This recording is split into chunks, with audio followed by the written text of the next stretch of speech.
Hi friends, thank you. Thank you for joining me in the Grape Jelly Library. I am so glad you can join me. I always look forward to your visit.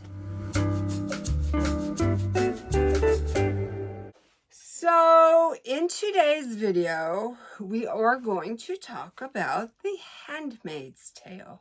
Have you read it? Do you plan on reading it? Comment below. But before we get into the video, let's take a minute now to discuss subscriptions. If you haven't already subscribed to my channel, what are you waiting for? Hit that button. Ring that bell. Super important that you do so. I see a couple of you keep coming back, but you have not subscribed. So you might as well just bite the bullet, take the nesty plunge, and ring my bell. For those of you who were kind enough to subscribe, let me just say, how awesome are you? How awesome are you? Thank you. Thank you so much. Truly appreciate you. All right, so let's get into a little book called The Handmaid's Tale. Are you familiar with it? All right, so The Handmaid's Tale is a book that is written by Margaret Atwood. It was published in 1985. It was written after Margaret Atwood had read the novel 1984 by George Orwell, which was published in 1949. Are you with me so far? Great. 1984 also focuses on dystopia and totalitarianism. Miss Atwood calls this type of writing speculative fiction, meaning it can very well happen in the near future.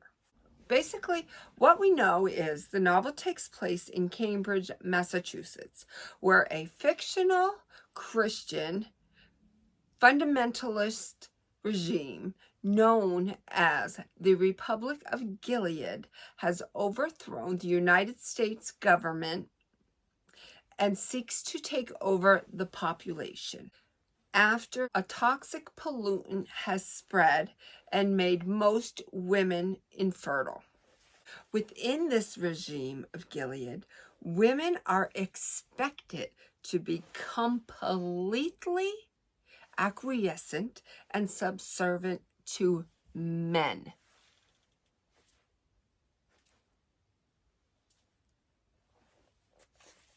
Subsequently, infertile women are sent back to the colonies to clean up this toxic waste, while the fertile women are divided into categories dependent upon their functionality of their status symbol to men. These categories are commander's wife, Martha's, handmaids, and aunts. These women are brainwashed into believing that any type of rape or assault is totally and 100% their fault. No one else's but their fault. It is something they said, a movement they made that permitted these men to act in the manner that they did, which is totally permissible and justified. If I could make a hand gesture right now, I would do it.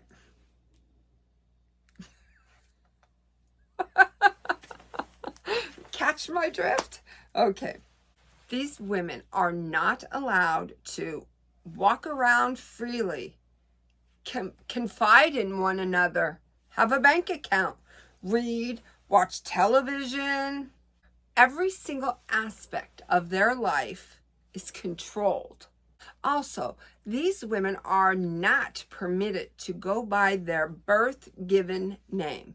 You were a Tara, you were a Tiffany, you were a Molly. No more. Now you go by the master that you serve. Example, your master's name is Glenn, then you are off Glenn, of Glenn. Your master's name is Fred, off Fred, of Fred, so on and so forth. These women of Gilead are forced to give birth to babies to repopulate the human race. Ultimately, the goal of Gilead is to control your language, thoughts, behaviors.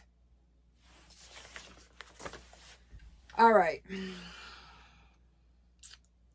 So now let's get into my thoughts and opinions of this book. How did I rate this book?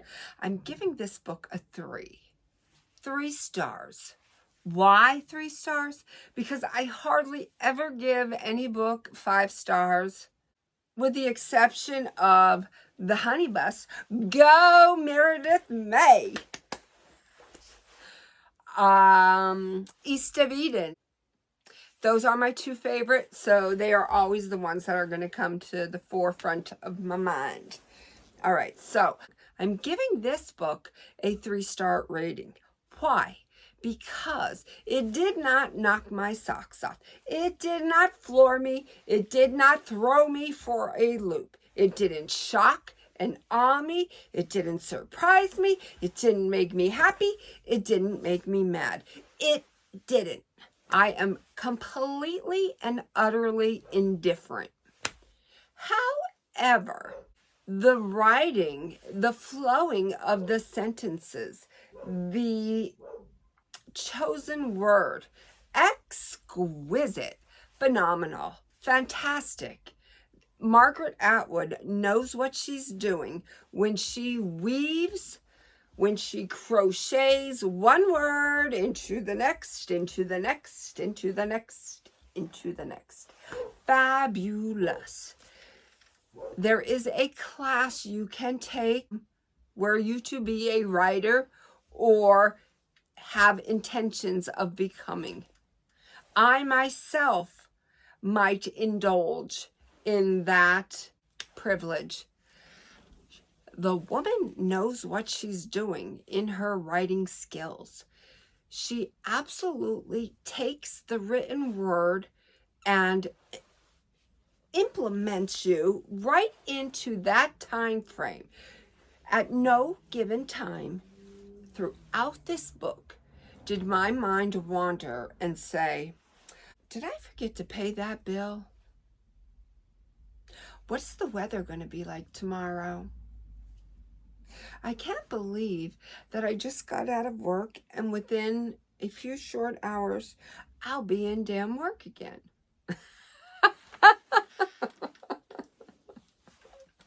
At no given time throughout this book did I think of any of those thoughts.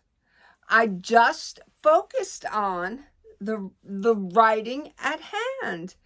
That was phenomenal, fantastic, exquisite, beautiful, appreciated.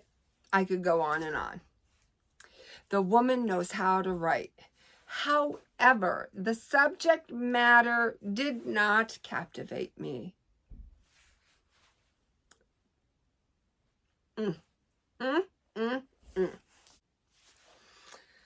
So that's where it lies. So with that said, I would like to give Margaret Atwood 5 stars for her writing skills, 3 stars for her subject matter. And that's that. So thank you for joining me. As always, I want you to know that I love you. I appreciate you. Always wish you health. And may all of your wishes come true.